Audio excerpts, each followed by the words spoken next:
السلام علیکم ورحمۃ اللہ وبرکاتہ۔ ناظرین و سامعین، ابھی بڑی اندوہناک و غمناک خبر موصول ہوئی کہ مغربی یو پی کے باوقار صدر جمعیت علماء، خوش مزاج و ملنسار، محتمم مدرسہ اور محبوب عام و خاص حضرت مولانا مفتی محمد عباس صاحب، محتمم مدرسہ اصلاح المسلمین بجرول، ضلع باغپت و صدر جمعیت علماء ضلع باغپت یو پی خالق حقیقی سے جا ملے۔ انا للہ و انا الیہ راجعون۔ اللہ تعالی حضرت والا کی بال بال مغفرت فرمائے، اعلیٰ علیین میں مقام کریم عطا فرمائے، گھر والوں کو اور پسماندگان کو صبر جمیل عطا فرمائے۔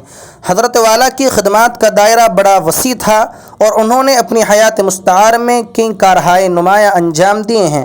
اللہ تعالی جمعیت علماء ہند کو بھی نعم البدل نصیب فرمائے، مدرسے کو بھی نعم البدل نصیب فرمائے۔ آپ تمامی حضرات سے ایصال ثواب کی درخواست کی جاتی ہے۔ حضرت کی خدمات کے تعلق سے یہ شعر زبان پر آ رہا ہے کہ جان کر من جملہ خاصان میں خانہ مجھے، مدت و رویا کریں گے جام و پیمانہ مجھے۔ آپ یہ خبر سن رہے تھے بزم تھانوی یوٹیوب چینل کے تاریخی پلیٹ فارم پر۔ السلام علیکم ورحمۃ اللہ۔